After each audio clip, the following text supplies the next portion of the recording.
né?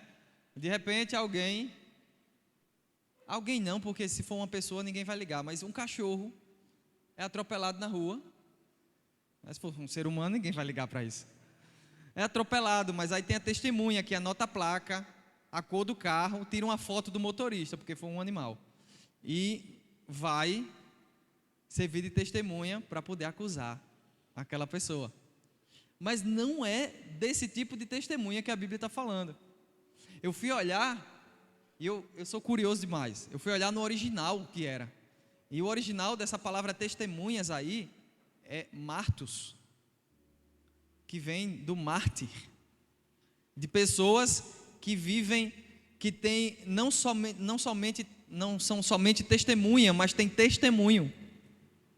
É o mais forte, né? Jeová, portanto que vocês estão rodeados de tão grande nuvem de testemunhas.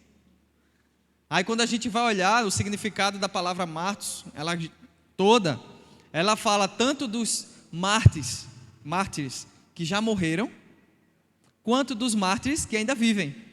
Aí você fica, como é que um mártir ainda vive? Se é mártir porque ele morreu. Mas eu e você, que estamos mortificando, matando a nossa carne todos os dias, somos mártires. É sobre esses mártires que está falando ali. Então, eu tinha que começar dessa forma para que a gente pudesse entender sobre o que a gente vai falar. Para que a gente pudesse não somente ouvir a palavra, mas se sentir que a palavra é parte de nós e é uma semente que está sendo plantada no nosso coração. Amém? Então, continuando, ele fala assim: livremo-nos de tudo o que nos atrapalha e do pecado que nos envolve, e corramos com perseverança a corrida que nos é proposta. Eu queria que vocês percebessem uma coisa muito interessante que tem aí. Ali no livremo-nos de tudo que nos atrapalha e do pecado que nos envolve. Uau! Tem coisa que nos atrapalha, que não é pecado, mas atrapalha. Amém? Está entendendo? Então ele fala: livremo-nos de tudo que nos atrapalha. Eu gosto da versão, não sei se tem aí. Eu não sei se tem a versão viva. Aí tem? A versão viva, você pega um versículo de 3 linhas, na versão viva ele tem 5. É gigante. Mas se não tiver, eu boto aqui na minha. Tem? Tem o Google, então vou abrindo a minha aqui, enquanto vocês procuram aí. Eu fiquei impressionado com o que diz na versão viva. Sai. Bora. Viva. Ele diz assim, ó: visto que temos uma multidão tão grande de homens de fé, ficou mais fácil de entender até, né? Observando-nos da tribuna principal. Aí ele fala de uma maneira muito, muito peculiar. Afastemos de nós qualquer coisa que nos torne vagarosos ou nos atrase. Essa é a primeira coisa. Ele está falando de tudo que atrapalha, né? E fala: e especialmente aqueles pecados que se enroscam tão fortemente em nossos pés e nos derrubam. Quando eu vi a Viva, eu falei: uau, já está lá? Essa é viva? Não, é não. NBV, está lá em cima. E corramos com perseverança a carreira especial que Deus pôs diante de nós. Diga para alguém que está perto de você: existe uma carreira especial que só você pode correr. Ela foi separada só para você. Sabia disso? Só que o que é que atrapalha essa carreira? Coisas que não são pecado, mas atrapalham. E coisas que são pecado e também atrapalham. Ou seja, o que é pecado, você vai perceber pela diferença, a diferença é simples. O que é pecado nos derruba. O que nos atrapalha nos torna lentos. Deu para entender? Uau, eu chego levei um susto agora. Puf, sumiu todo mundo, voltou. Sumiu de novo. Deu para entender? O que é pecado lhe derruba. Então você vai sempre perceber isso. Cara, isso aqui está me tornando lento na presença de Deus. Isso aqui não é pecado, mas está me tornando lento. Rapaz, isso aqui está me derrubando. Isso é pecado. Então a gente precisa se livrar de quê? Dos dois. Porque estamos diante de uma grande nuvem de testemunha. Eu não sei se vocês já viram uma nuvem de gafanhoto. Já viram a nuvem de gafanhoto? Nem que seja no filme. No filme já, né? Pelo menos vocês assistiram Moisés na Record? Deve ter tido. Teve a nuvem de gafanhoto, Moisés de Record? Eu não assisti não, o Pedro assistiu, já sabe, tá vendo? Então, quando vem aquela nuvem de gafanhoto, eu quero que você identifique o gafanhoto que se chama Claudemir. Conhece? O gafanhoto Claudemir ali no meio. Ele é o 13º de cima para baixo, da fileira quarta. É mais difícil, né?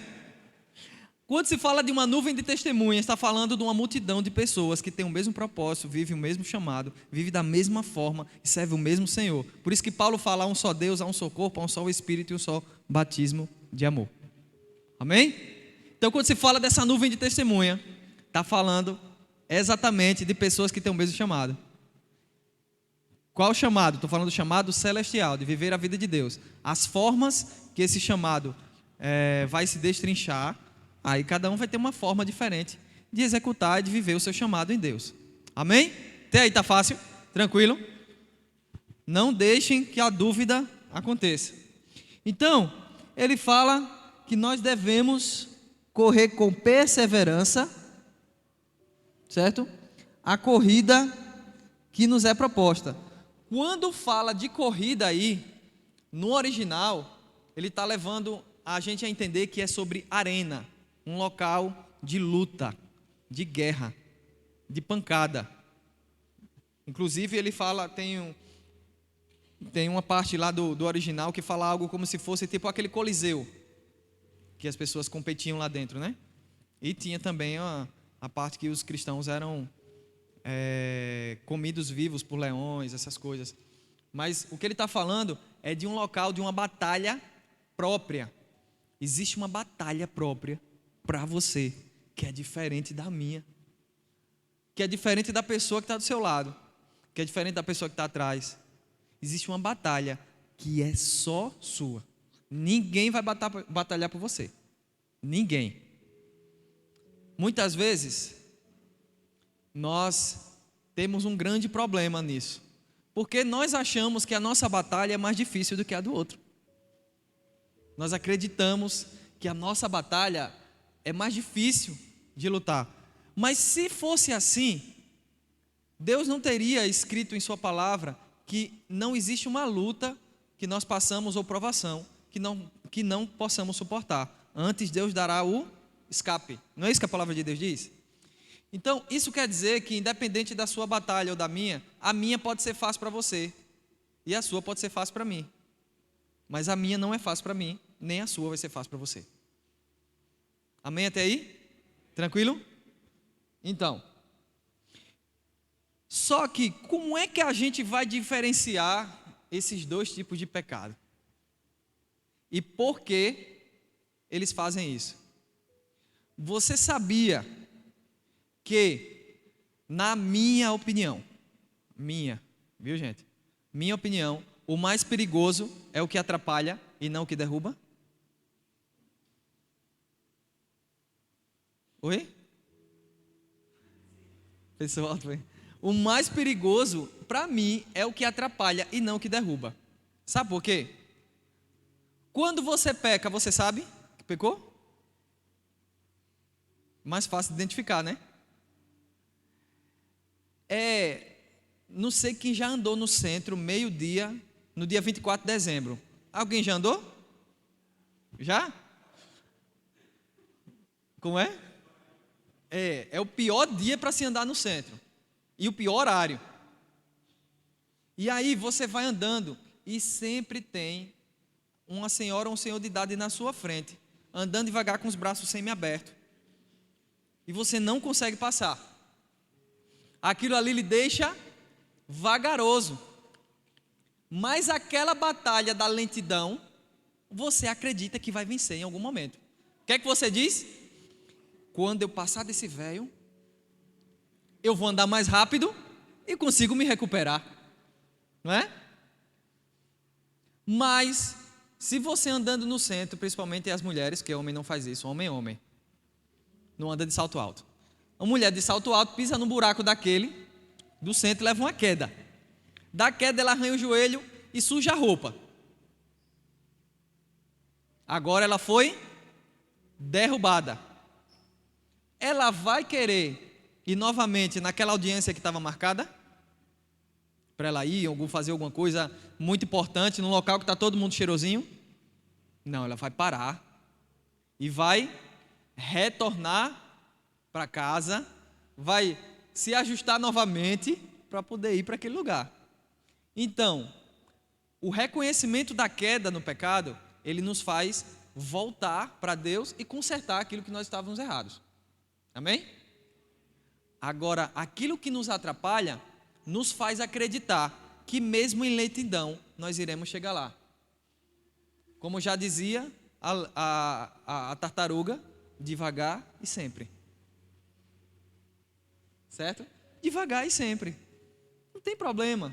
Quem já andou no centro comigo sabe que essa palavra devagar e sempre não existe. Tem gente que às vezes vai atravessar a rua comigo e volta, porque não vai ter coragem. Eu vou embora. Aí eu faço assim, estou andando aqui no centro do nada, eu falo, bora Rafa! Aí o Rafa vai, poxa, o Rafa já pegou o costume já. Mas é mais difícil se você não está, se você está rodeado de gente que lhe atrapalha, de coisa que lhe atrapalha. Então, por isso, o que atrapalha é mais difícil de reconhecer e de vencer do que o pecado em si. Sabiam disso? Eu queria que vocês abrissem a Bíblia. Eu sei que não é... Eu vou abrir um versículo aqui, mas não é para pessoas apaixonadas, só para pessoas apaixonadas por Jesus. Cantares de Salomão. Olha. Cantares de Salomão, capítulo 2, versículo 15. Achamos. Apanhem para nós as raposas, as raposinhas, que estragam as vinhas, pois as nossas vinhas estão floridas. Em algumas versões, fala que já é primavera e as vinhas já estão com flores. Eu queria que vocês atentassem a uma coisa muito importante. Vocês lembram que no versículo de Hebreus 12 a gente falou do que nos atrapalha e do pecado? Não é isso? Aqui, a amada fala para o amado duas categorias do mesmo tipo de animal. Ou seja, que tem o mesmo efeito. A raposa e a raposinha. E aí, o que acontece? A videira, que é o tipo de planta ali que está falando, eu não entendo muito de planta. Quem entende muito é o Fernando. O Fernando é fera nesse negócio de planta, mas eu entendo nada de planta. Mas eu dei uma lida um dia desse sobre isso. E eu vi que a vinha ela passa por alguns estágios bem complexos. E quando chega na parte da primavera, ela está com aquelas flores lá, toda bonita. Só que, quando ela começa a florescer, a parte de baixo da vinha começa a mandar um líquido para que as flores transformem-se em frutos. Só que lá, as raposas pequenas, elas vão no pé da vinha, começam a morder e a tomar aquela seiva, que impede que aquele líquido suba e faça com que a vinha frutifique. Ou seja, na primavera ou não, ela não frutifica. Deu para entender? Isso aí é simples, né? Por isso que eu entendi, porque é simples. Senão não tinha entendido, que eu não entendo nada de planta. Então, o que acontece? Impede de frutificar. Existem momentos na vida do cristão em que está tudo dando certo para todo mundo, menos para você. Aí você fica, meu irmão, dá certo para o cara, dá certo para aquela pessoa, dá certo para fulano. E você começa com inveja gospel. Senhor, dá certo para todo mundo, mas não dá para mim. Isso porque existe alguma raposinha puxando o líquido. E aí você pode pensar, mas Kleber, o que é raposinha? Já falou de raposinha, já falou do que atrapalha, já falou do pecado, já falou do raposo, que é a raposa grande. Sei que ninguém adora aventureira, mas só quem tem irmão pequeno que sabe disso, né? Quantas vezes a Julinha na frente da TV, raposo não pegue, né? E aí, gente, quando a raposa pequena, a raposinha, ela faz isso, ela acaba com aquela primavera. Muitas vezes a minha e a sua vida está até florescendo em Deus. A gente já começa a ver as flores, já começa a ver as coisas acontecendo, já começa a ver a mudança. E do nada, pum, de novo. Aí você começa, volta o cão arrependido, com suas orelhas tão fartas, o seu osso ruído e o rabo entre as patas. E aí você volta para a estaca zero e você fica em desespero. Você fica, meu Deus, quando é que as coisas vão dar certo na minha vida? Mas por quê? Porque precisam ser eliminadas as raposinhas. Não adianta eliminar as raposas se você não eliminar as raposinhas. Aí veio Jesus para mostrar quais eram as raposinhas. A raposa, entre os 10 mandamentos, por exemplo, é o adultério. E a raposinha é o olhar. Porque Jesus disse, se você olhar para uma mulher e a desejar, você já adulterou com ela. O que é que Jesus quis dizer? Meu filho, não elimina a raposa, elimina a raposinha. Porque o que se transformou numa raposa, um dia foi uma raposinha. Estão me entendendo agora? Captou? Então, quando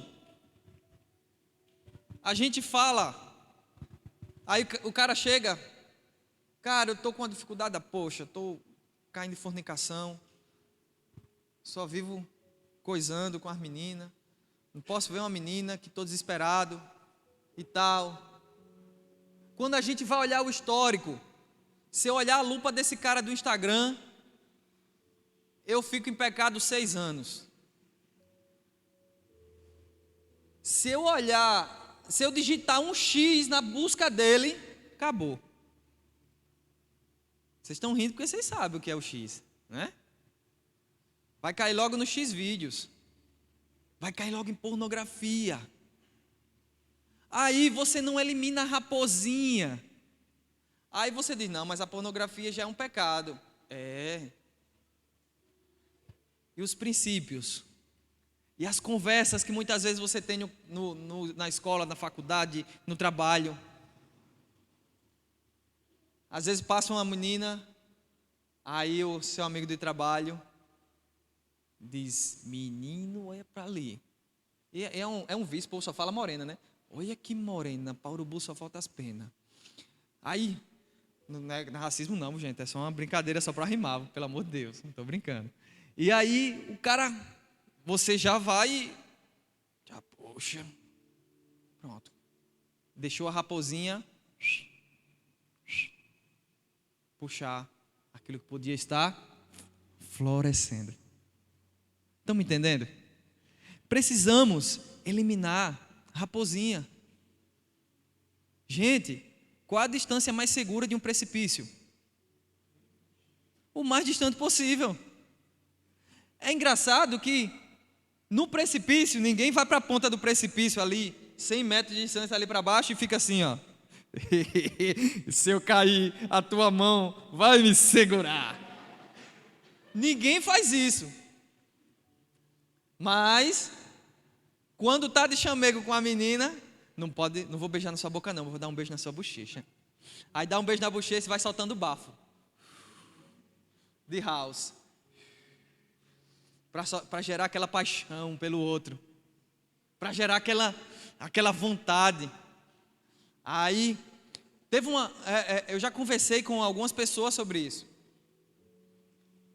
E a pessoa diz, não, mas eu não ando na prática da masturbação. Aí eu digo para a pessoa, eu converso com a pessoa e digo, você não anda na prática da masturbação ativa ou a passiva? Oxi, existe? Passiva? Existe. Aquela que não chega ao orgasmo. Mas você começa a ver algo com pornografia, aí fica se roçando em si mesmo, estimulando o seu órgão sexual. Isso também é masturbação. Você está acendendo um fogo que você não pode apagar. Estão me entendendo? Já diminuiu os amém, vocês estão ficando com raiva de mim. Rapaz, começou com um amém tão bonito. Agora já está aquele amém para dentro. Engulam, é sério, gente. Eu sei. Sabe por quê? Eu sei que é difícil ouvir isso. Eu sei que é difícil. Por isso que eu falei da forma mais engraçada possível. Para ver se pelo menos se vocês rindo doía menos. Porque o que facilita a entrada do bisturi é a anestesia. Não é? Então, para pelo menos a gente aceitar isso aí, a gente tem que rir muito antes. Gente, quando Jesus vem e cita vários exemplos sobre, por exemplo, até o ódio. Quando ele diz assim, se o homem mau chegar para você e pedir para andar com você 1 milha, vá com ele e ande 2. Jesus não está querendo beneficiar o homem mau. Ele está só querendo que você não guarde no seu coração nenhuma raiz de amargura. Ele está eliminando a raposinha dali. E existem diversas coisas, por isso que eu pedi para que o Senhor falasse de maneira personalizada. Eu acredito, eu tenho fé nisso, fé mesmo, de que à medida que eu estou falando, existiram coisas que eu nem falei aqui, mas que você já identificou como uma raposinha na sua vida. Eu não estou dizendo, por exemplo, para você que é pecado você assistir um filme ou uma série. Mas se você assiste um filme ou uma série, que os princípios daquele filme, os princípios que aquele filme defende, ele tem um monte de letra, por exemplo, L, B, G, T, Q, I, A, mais, Z, para não bater na ordem, LGBTQIA, mais, aquele monte de coisa lá, e você assiste aquilo ali, é algo com princípios totalmente deturpados diante da palavra de Deus, e aí, quando é no domingo, eu sou o teu e tu és meu, nada me toma. Ué? Oxe, que é isso, hein? O Interact, já tinha esquecido desse negócio. Foi um susto agora, ainda bem que foi baixinho. Vou terminar essa parte para abrir essa parte do Interact, tá? Então, existem situações que não tem como casar, que não dá liga. Aí o cara quer estar vivendo a vida de Deus, servindo a Jesus e assistindo Elite. Pode um negócio desse?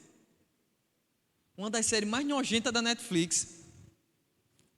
Não tem como é que vai casar? Quem assistiu pelo menos um episódio, não levanta a mão, daquele negócio ali, sabe?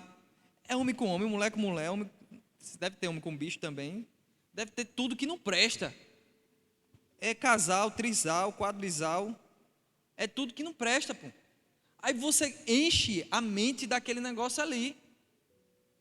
Você não está assistindo como tem uns irmãos, não vou dizer quem são, que gostam de filme de romance. Mas, assim, daqueles romances inocentes. Não é nada pejorativo. Mas Ali não vai ter tanto problema. O problema é que o irmão vai ver apaixonado, mas é uma opção. Mas tem situações que não tem como. É simples. Você imagina, eu vou lhe dar uma dica.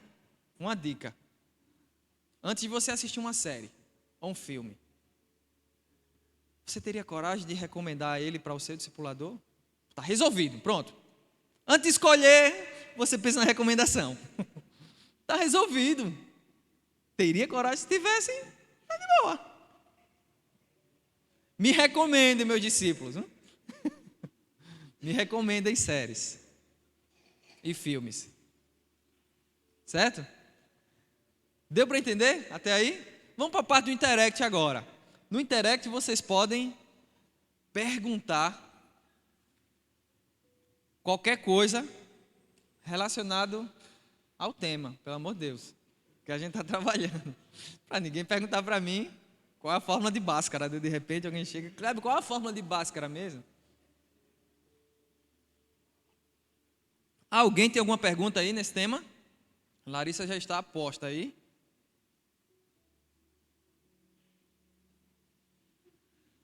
É tu mesmo, Larissa. Ela quer se esconder, ó. Ela fez, vai Jordan, eu fico aqui. Não foi? Alguém aí tem alguma pergunta? Vocês podem fazer, gente, perguntas. Aqui é exatamente para isso mesmo. De acordo, eu tenho certeza que quando vem esses temas assim, bem doido, que pega a gente com força, fica aquele negócio borbulhando na cabeça. Eita, poxa, será que isso é errado? E agora? Eu fico logo assim, quando eu vejo uns temas assim bem doido, que alguém está pregando, eu já fico, meu irmão, quando terminar eu vou perguntar, isso aqui é o pastor? Não sei se vocês ficam também. Alguém tem alguma dúvida aí? Pergunta. Levante sua mão agora, ou não me pergunte depois. Alguém? Opa, ó, aqui apareceu uma. Uma pessoa, né? Um é fogo, né? Shalom. O senhor já estava comentando sobre a questão das raposas e raposinhas, né? Que o pecado que derruba e o mais perigoso é aquilo que nos atrasa. Sim. Como é que o senhor recomenda, como é que a gente pode encontrar essas coisas que nos atrasam e como a gente poderia, ser curado disso ou buscar realmente uma melhoria total dessa situação? Boa pergunta.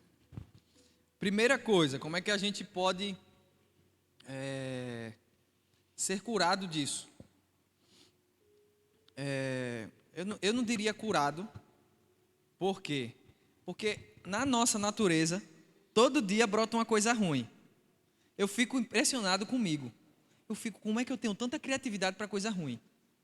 Eu olho para mim mesmo e falo, rapaz, de onde é que veio isso, pelo amor de Deus? Aí eu olho para a minha natureza e falo, rapaz, eu sou mal demais. Aí eu fico, Senhor, o Senhor tem muita coragem de confiar em mim. Se eu fosse o Senhor, eu não confiava em mim, não. Porque, meu Deus do céu, cada coisa doida passa pela cabeça da pessoa. Às vezes, e não é só questão de moralidade, não, gente. Às vezes alguém está perturbando você e falando, e você, se o que, vontade de... Bum, a pessoa cai no outro lado. Pronto, bufo, resolveu. Quando ela acordar, não vai saber nem o que foi. Esqueceu. Dá essa doideira na cabeça da gente. Não sei com vocês. Se não dá em vocês, orem por mim, porque eu sou muito pior do que cada um de vocês. Mas dá essa doideira na minha cabeça. E aí eu não diria que a gente vai ser curado, mas eu diria que existe uma maneira muito mais fácil da gente resolver essas coisas. Um ponto muito importante é colocar na luz, tá? Se a gente... eu gosto de falar algumas coisas, principalmente com os meus discípulos, e perguntar, cara, o que é que custava você ter falado comigo antes sobre isso? Você não já estava certo? Deus não já falou com você? Não estava no seu coração? Estava tudo certo. Porque a gente não podia conversar sobre isso, podia dar uma ideia melhor para isso aí e tal. Aí muitas vezes a falta de paternidade nos leva a um local onde a gente quer fazer surpresa.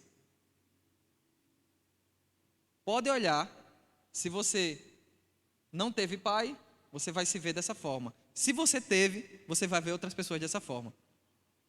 Quem não teve pai, ele tem a mania de querer surpreender. Por quê? Porque a mãe é um pouco mais emotiva. Ela age um pouco na emoção. Você já viu a mãe batendo? Um pai batendo. Vem aqui, a gente vai conversar. Eu quero que você faça isso, isso e isso. E daqui a pouco você vai apanhar. Pronto. É assim. A mãe não. Parece Tasmania. Desespero da poxa, uma tempestade. Ela entra numa discussão com o filho, com a filha, de uma maneira sobrenatural. E aí, o filho tenta ganhar ela nas emoções.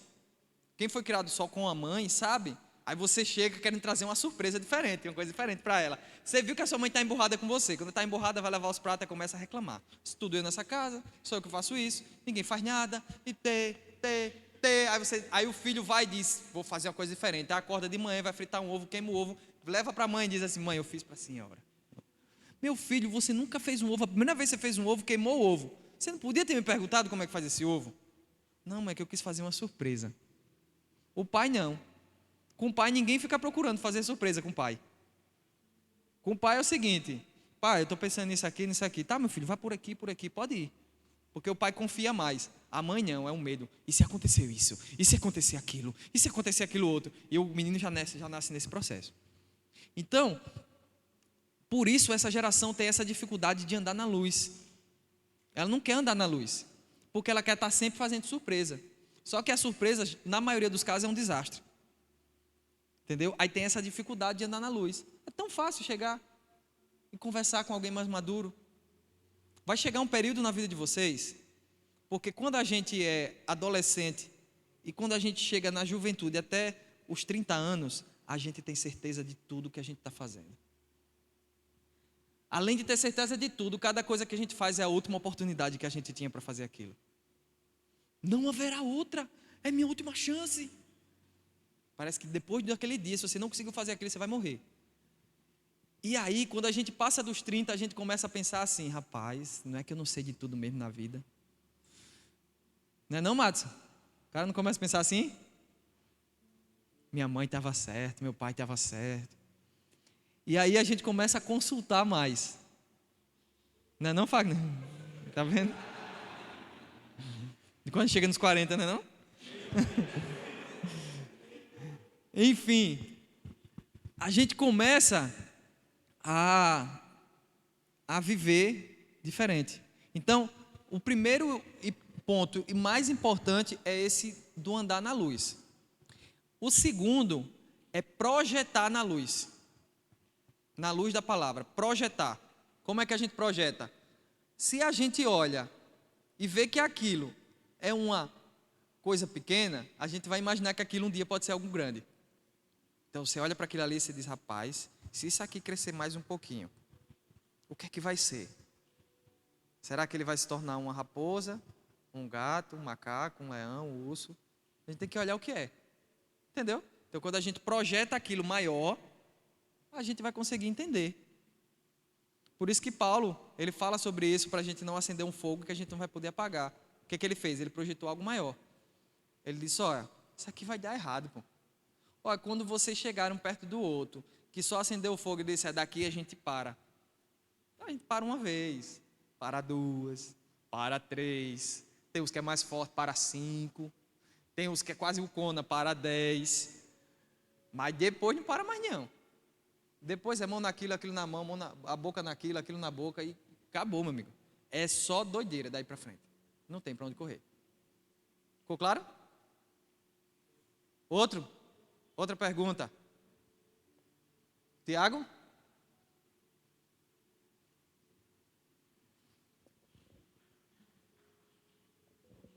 O senhor falou no começo, né, como fazer para não cair. O Pedro perguntou, né, também sobre isso, mais ou menos sobre isso também. E eu queria saber, depois que cai naquilo, depois que se levanta e que se recompõe, que faz o caminho de volta, como proceder para continuar vigilante naquilo? Ou se é o mesmo conselho para não cair? Ou existe, por já ter caído, ter experimentado, existe algo que dá para fazer a mais para permanecer limpo, permanecer no caminho e não acabar parando ou continuar caminhando devagar? Entendi. Vamos lá. Quantos aqui tem alergia à poeira? Pode levantar a mão. Menino, que gente com alergia. Mano. O Eric não tem alergia nem a pó de serra, né, não, Eric? O Eric e o Jonas pega o pó de serra, bota aqui no nariz e faz. Tem nada, meu amigo, esses caras. Pergunta o que é que ele tem alergia. A alergia é ficar lisa, deixar de trabalhar, né, não? A alergia dos caras é essa. Tem alergia a nada. Então, vocês que levantaram a mão que tem alergia à poeira. Quando vocês vão mexer em alguma coisa que está cheia de poeira, você já sabe o que é que vai acontecer depois, não sabe? Porque isso é uma fragilidade do seu corpo, do seu sistema imunológico. Amém? A mesma coisa com o pecado. Se você já caiu naquela situação e você sabe que é uma fragilidade, por exemplo, eu não vou me encantar nunca por fazer uma macumba. Não vou, aquilo não vai ser uma fragilidade. Eu posso passar no terreiro, dar uma bicuda numa galinha depenada, não vai ter nada, porque eu não tenho vontade nenhuma. Mas um cara que foi da macumba do terreiro, pesado, aí ele já foi de lá e ele diz assim: eu vou por esse caminho aqui que eu vou para a igreja, mas eu estou triste que Deus não tem feito nada na minha vida. Ele passa no terreiro, vê a macumba, vê a galinha, vê a bebida lá, ele vai dizer: eita, acho que eu vou bater um tamborzinho hoje. Então ele já muda a história dele, porque ele é atraído por aquilo. Foi igual uma pessoa chegou para mim e perguntou no trabalho, fez assim: que signo você é? Aí eu olhei e eu falei: de dinossauro. Ela disse: mas dinossauro não existe. Eu falei: nem signo. Nenhum dos dois. Eu não vou ser tentado por essas coisas. Mas se você já viveu nesse negócio do signo, do horóscopo. Aí teve uma cliente minha que chegou, quando eu cheguei na casa dela, ela fez: professor, sobre o que você completou nesses dias? Aí eu falei: foi. Ela falou: você é de Gêmeos, né? Aí eu falei: e eu doido para dizer a ela: não tem irmão gêmeo não, mas... E eu segurei, eu falei: rapaz, eu não me ligo não ligo para esse negócio de signo não, porque é uma mulher muito respeitada aqui em Alagoas, né? E aí eu não podia também chegar nela e a trava dos peitos, a trava da chuteira nos peitos logo assim de primeira, né? Eu falei: não acredito nessas coisas não. Ela fez: pois eu sou de virgem. Sofredora, viu? Minha filha do mesmo jeito. Aí eu falei: se você é sofredora, você é de Vasco, minha amiga.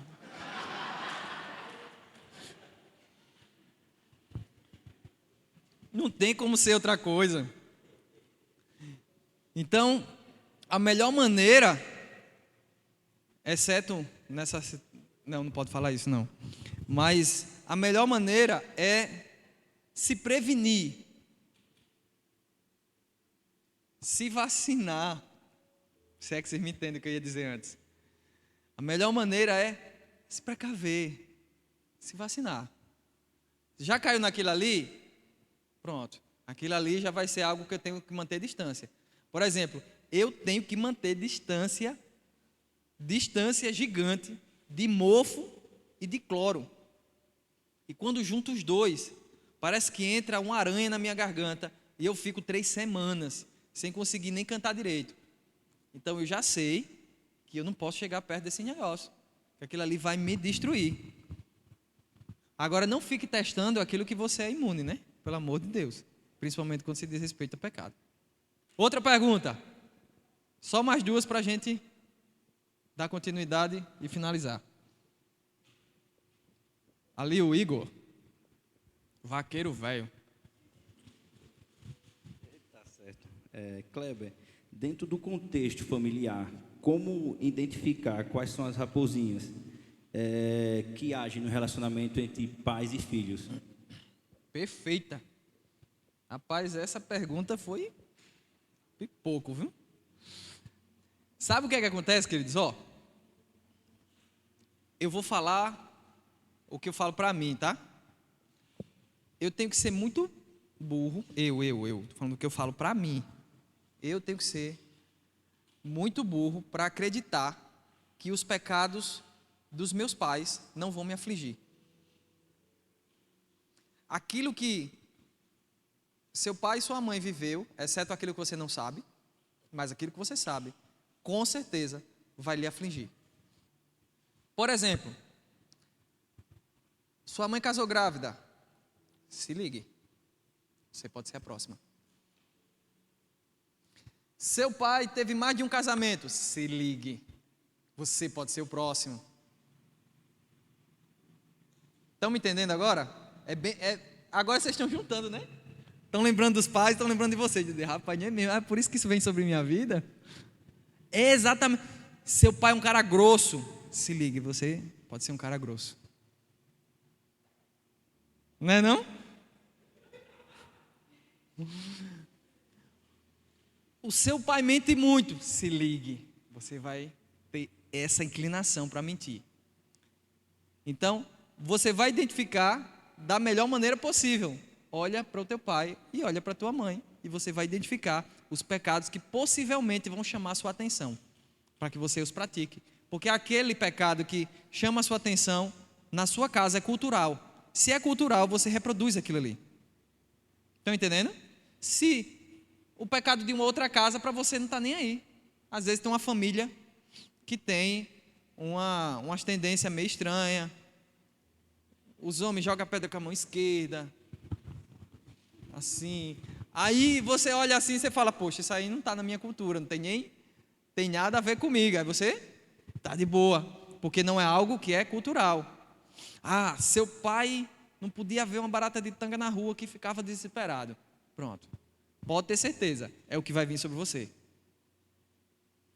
E quem é pai ou mãe já fica ciente de uma outra coisa. Os pecados que você cometeu vão afligir os seus filhos, então vigie nessa área. Não dê uma de besta e dizer, meu Deus, meu filho fez isso, minha filha fez isso, de onde veio isso? Veio de você. Então, quem está planejando ser pai e mãe, se prepare. Se prepare que seu filho será uma reprodução sua até que nasça do Espírito. Depois que nasce do Espírito é outra história. Mas até lá.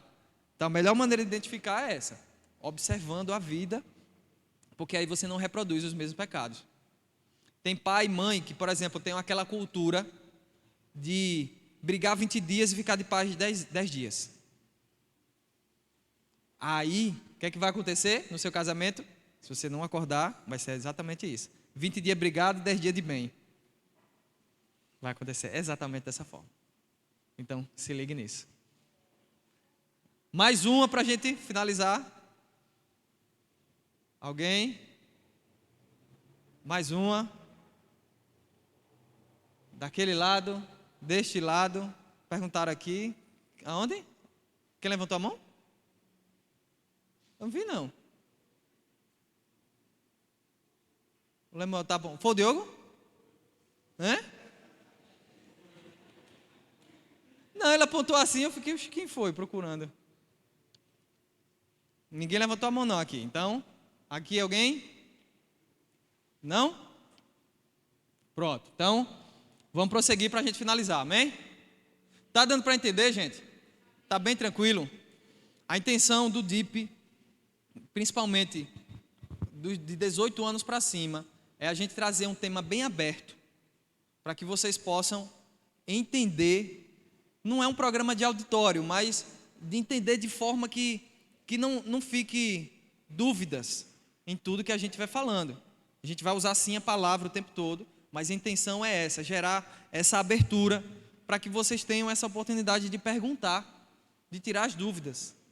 Às vezes tem uma duvidazinha simples, que para você não é simples, mas para outra pessoa é mais simples, e a gente vai tirando essas dúvidas, tá? Se alguém tiver alguma pergunta no meio do caminho, você pode levantar a mão que a gente passa para vocês. Colossenses capítulo 2, ou é 3, espera aí.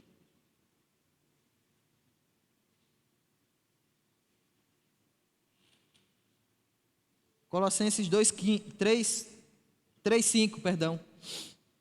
Colossenses 3:5. Ó, o que a palavra diz? Assim, façam morrer tudo o que pertence à natureza terrena de vocês. Certo? E ali ele sai enunciando. Se a gente volta, não precisa voltar, mas no versículo 1 ele fala: portanto, se vocês já ressuscitaram com Cristo, busquem, pois, as coisas que são de cima e não as coisas que são da terra, porque vocês já ressuscitaram com Cristo e as suas vidas estão guardadas com Cristo em Deus. Então, quando Cristo, que é a vossa vida, se manifestar, então também nós nos manifestaremos com Ele em glória. Então ele está falando de um processo que aconteceu. Portanto, se você já ressuscitou com Cristo, então diga para a pessoa que está perto de você: se você já ressuscitou, você já morreu. Porque é impossível ressuscitar sem antes ter morrido. Fácil? Entender? Então, o versículo lá em cima só serve. Então, o versículo embaixo só serve se o de cima for verdade. Se falta morrer, não tem como chegar aí. Que é uma continuação. Aí ele fala: então, já que vocês ressuscitaram com Cristo, a vida está guardada com Cristo em Deus. E mesmo assim, ressuscitando com Cristo, venham as filhas da mãe de uma ostentação lhe perturbar todo dia. Aí o que é que vocês têm que fazer? Faça morrer tudo que pertence à natureza terrena de vocês: a imoralidade sexual, a impureza, paixão, desejos maus e a ganância, que é idolatria. 6. E por causa dessas coisas que vem a ira de Deus sobre os que vivem na desobediência. É aquele processo que a gente fica: parece que Deus está com raiva de mim. Se você está vivendo na desobediência, provavelmente não é que Deus está irado com você, que está com raiva de você, não. É um processo de resgate da sua vida. Você diz: oxi, como assim? Processo de resgate da minha vida. Deus com raiva é o processo de resgate da minha vida. É. Quando você for pai ou mãe, você vai saber. Você não sabe, mas a mãe é o bicho que mais tem raiva dentro de casa, não é? Quando o filho ou a filha, meu Deus, só basta o filho fazer uma cara feia, ela quer sair de lá rebocando ele, da sala até a cozinha. A mãe, ela tem esse negócio dentro dela. Mas da mesma hora, se ela sair rebocando, daqui a 20 minutos ela está amando novamente. Ela beija, ela abraça. O pai não, se o pai reboca, ele só deixa para lá, e depois, quando o filho vier consertar, ele está perdoado, mas não faça de novo. Mas a mãe não, a mãe bate, e a mãe quando bate, ela bate na emoção. Se ela está bem, ela bate devagar. Meu filho, não faça isso. Se ela está brava, a mangueira é besteira para ela. Puf, puf, puf, puf, puf. Pronto, mas quando ela bateu, depois ela vai abraçar. E esse processo é um processo de resgate de Deus. Agora vamos voltar para Hebreus 12. Hebreus 12, versículo 2. Tendo os olhos fitos em Jesus, autor e consumador da nossa fé, ele, pela alegria que lhe fora proposta, suportou a cruz, desprezando a vergonha, e assentou-se à direita do trono de Deus. Pensem bem naquele que suportou tal oposição dos pecados contra si mesmo, para que vocês não se cansem nem desanimem. Agora vai ficar bom o negócio, vai.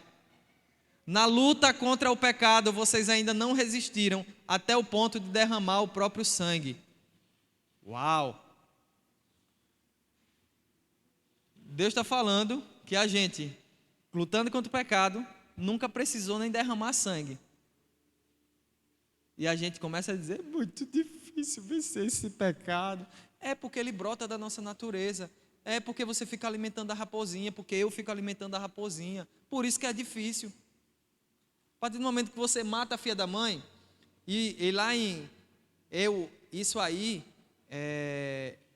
eu não vi na íntegra, mas eu ouvi alguém falando de um versículo que fala sobre agarrar as raposinhas, que o agarrar no original do aramaico seria agarrar e tipo matar.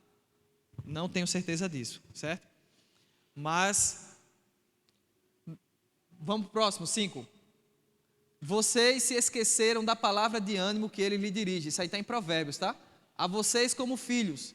Meu filho, não despreze a disciplina do Senhor, nem se magoe com a sua repreensão. Viu aí que quando Deus está bravo com você, é para lhe resgatar? Próximo. Pois o Senhor disciplina a quem ama e castiga todo aquele que aceita como filho. Cara, isso aqui é bom demais. Sabe por quê? Porque disciplina e castigo são duas coisas diferentes. E às vezes a gente trata como coisas iguais. Quer que eu lhe dê um exemplo? Disciplina, quando você leva uma lapada boa. Foi disciplinada ali. Tame. Que hoje na sociedade não pode mais, né? Tame. Agora, castigo.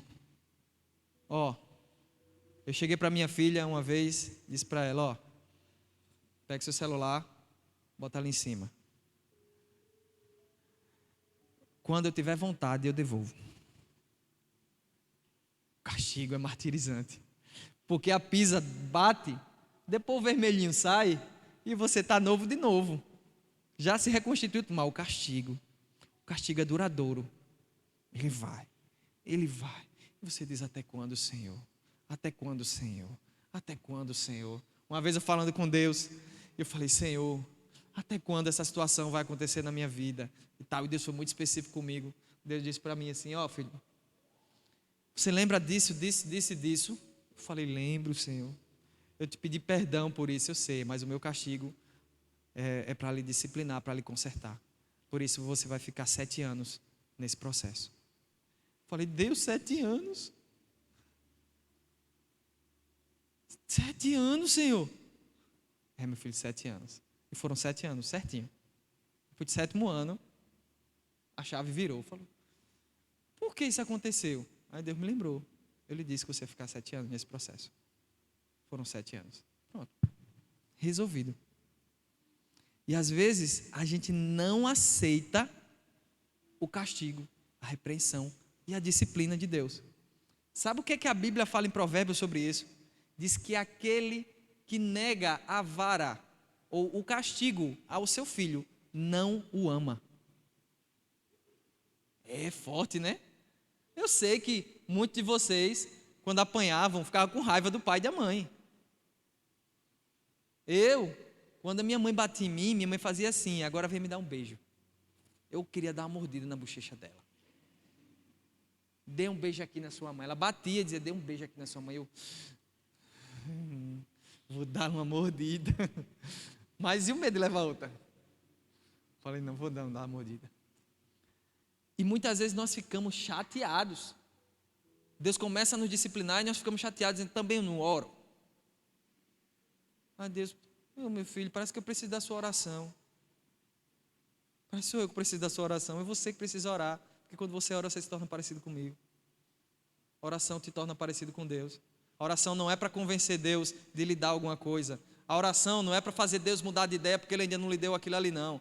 A oração é para lhe moldar e para me moldar até que nós estejamos vivendo de acordo com a vontade de Deus e assim recebamos aquilo que Deus tem para nós. É totalmente diferente. Oh Deus, eu queria tanto casar. Não, você não queria casar, você queria se relacionar sexualmente. É diferente. Por isso você não vai casar agora. Você tem que orar mais, até que você seja parecido comigo. Ame a santidade, saia da masturbação, saia da pornografia. Aí sim, aí você casa. Porque se você casar com suas próprias forças, você vai casar errado. E Deus não falou isso não, mas eu lhe digo, você vai se lascar todinho. Enquanto você não mudar. É assim. Agora, olha o próximo. Suportem as dificuldades recebendo-as como disciplina. E aqui eu vou finalizar. Deus os trata como filhos. Ora, qual filho que não é disciplinado pelo seu pai? Vai ter o próximo, peraí, viu? Suportem as dificuldades, recebendo-as como disciplina. Sabe o que é que isso quer dizer? Que as dificuldades que nós passamos, elas são como disciplina. Alguém está fazendo faculdade? Alguém está pagando 12 disciplinas num semestre só? Tem gente que paga assim, né? Está pagando 10? 10 disciplinas? Receba como disciplina. Se você não aprende naquela disciplina, o que é que vai acontecer? Fazer de novo, né? E digo mais, se for de semestre único, você só faz no outro ano. Se aquela disciplina só acontece uma vez no ano, você só faz no outro. Ah, ela só acontece no primeiro semestre. Pronto. Ferrou. Você vai ter que esperar o primeiro semestre do outro ano para poder repetir aquela disciplina.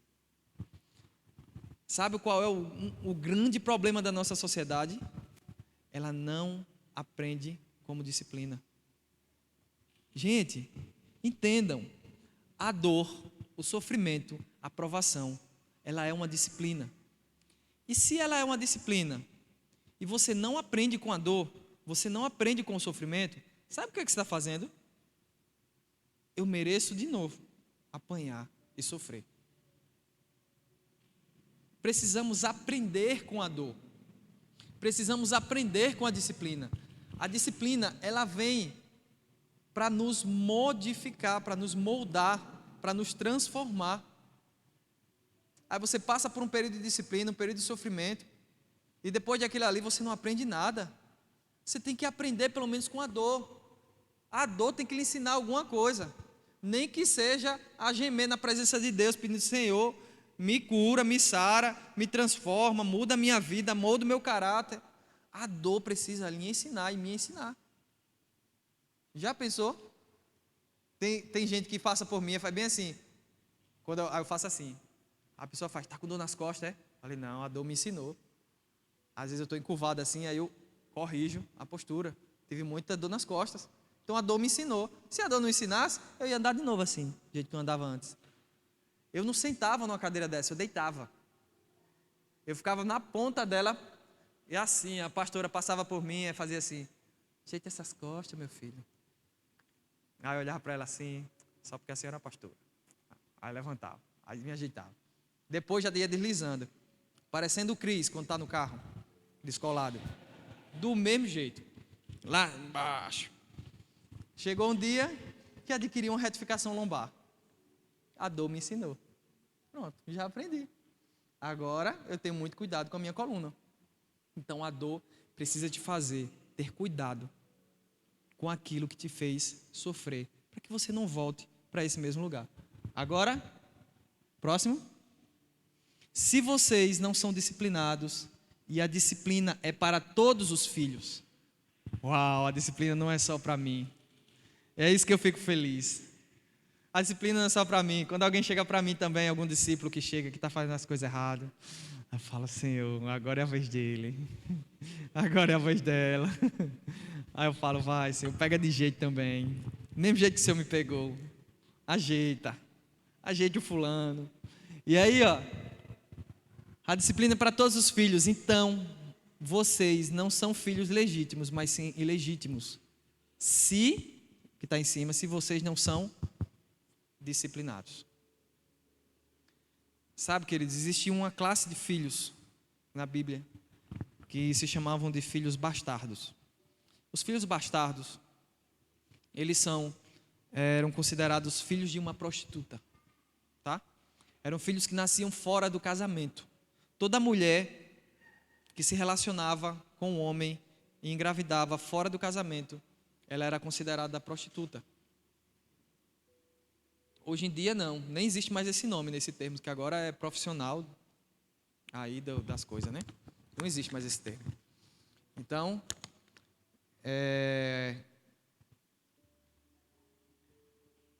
quando nós não aceitamos ser disciplinados, não aceitamos ser corrigidos, nós estamos agindo como bastardos. E o filho bastardo, ele não tem direito de herança nenhum. ele tem o mesmo direito de um escravo.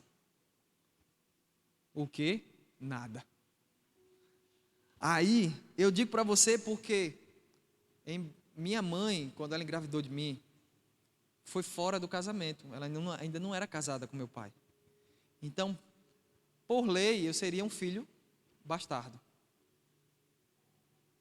Possivelmente, deve ter algumas pessoas aqui que também passaram pelo bastardismo. Teve ser um filho que nasceu fora do casamento, antes do casamento ter acontecido. Quando isso acontece, os que nasceram dessa forma, eles têm uma dificuldade muito grande de aceitar ser disciplinados, de aceitar a correção, de aceitar lapada. É muito difícil. Alguns fingem que aceita, sorri, mas não gosta. Ninguém gosta, na verdade, de ser disciplinado, mas o bastardo, ele odeia ser disciplinado.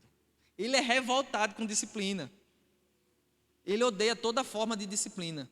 Ele não gosta nem de faculdade porque tem horário para chegar e sair. É complicado, ele não gosta de nada. Todo mundo que nasceu na bastardia tem esse problema. E aí, esse problema só é corrigido quando nós nascemos de novo. Porque uma vez nasceu, não vai desnascer. O povo inventa desgoverno, então tem desnascer. Né? Então tem diz tudo agora, né? Tem um descrente, desevangélico. Então, gente, o que é que isso quer dizer? Para Nicodemos, Jesus falou para ele: aquele que não nascer da água e do Espírito não pode entrar no reino dos céus. O que é que a palavra de Deus está dizendo para mim e para você? Precisamos nascer de novo, adquirir uma nova paternidade. E a palavra de Deus é clara quando ela diz: a todos quantos creram, deu-lhes o direito de serem chamados filhos de Deus. Ou seja, existe um acesso para aqueles que creem em Deus de filho. E esse acesso de filho, ele nos permite sermos chamados filhos de Deus. E esses filhos, eles não vivem só matando raposas. Eles vivem matando as raposinhas. Vamos ficar de pé para a gente pensar que acabou?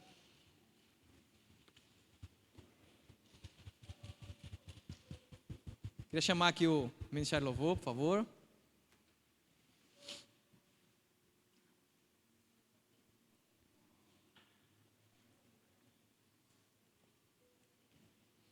Sabe, queridos,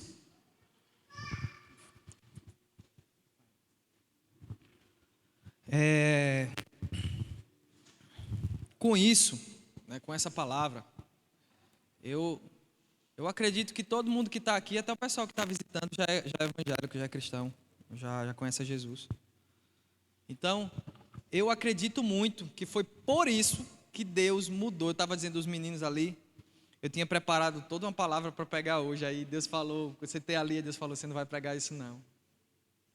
Quero que você pregue isso aqui. Eu falei: Deus, eu comecei a escrever isso aqui, não tem nem 10% pronto. Ele falou: vá com 10% que eu vou lhe dar os outros 90%. Eu falei: eita, poxa, Senhor, não... eu estava tão seguro nisso aqui que eu ia pregar. Aí Deus vai e fala: não, mas eu quero que você pregue isso aqui. Eu falei: Senhor, esse negócio de raposa e raposinha, se tiver gente que não conhece a Jesus, não vai entender não o que eu estou falando. Só vai entender quem já conhece a Jesus isso aqui.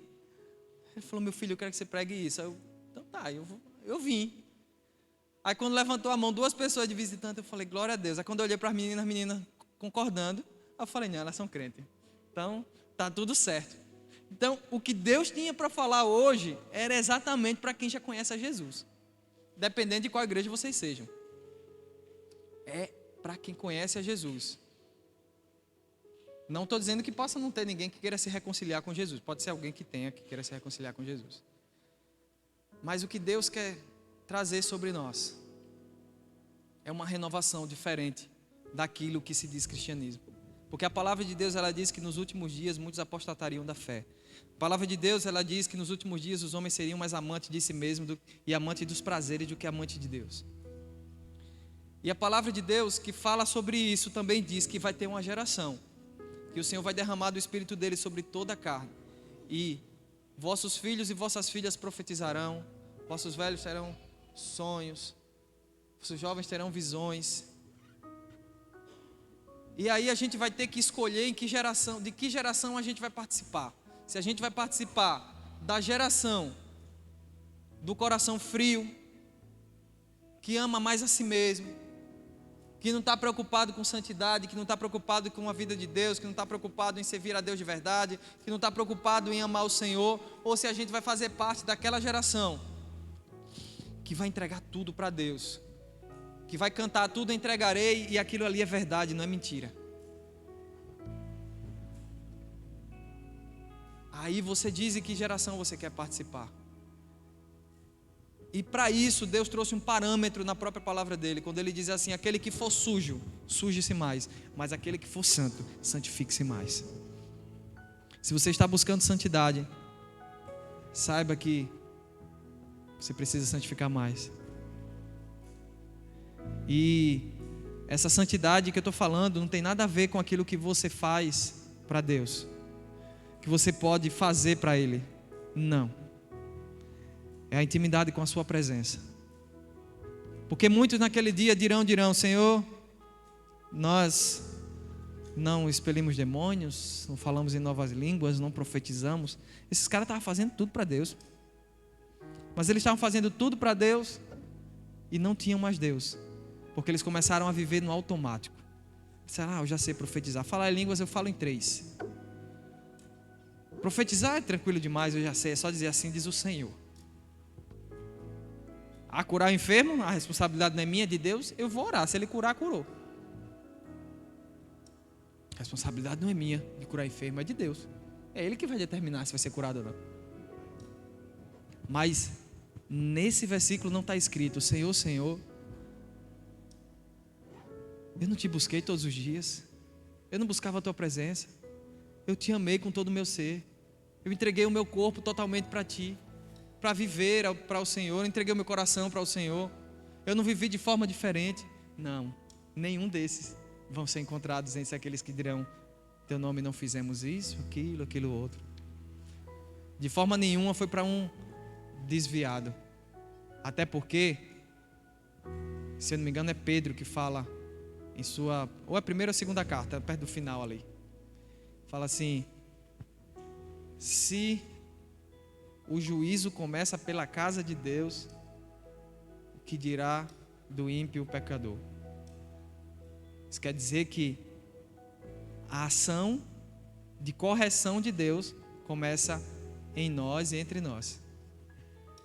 E aí, querido, eu quero te motivar a cantar essa canção que a gente vai cantar agora, mas de uma forma mais voluntária a Deus, uma entrega real ao Senhor.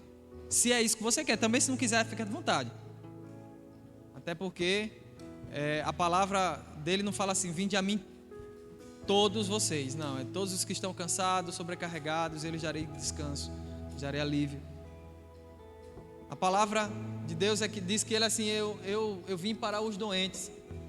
Isso não quer dizer que todos não estão doentes. Isso quer dizer que os doentes são aqueles que reconhecem que estão doentes, que precisam ser tratados por Deus. Eu preciso disso. Eu preciso ser moldado pelo Senhor. Preciso ser muito moldado por Ele. A cada dia eu preciso de mais. Então, eu queria te convidar a declarar essa canção. Feche seus olhos aí, se você pode. Comece a buscá-lo, diz: Senhor, vem, fala comigo. Fala comigo nessa noite. Age na minha vida.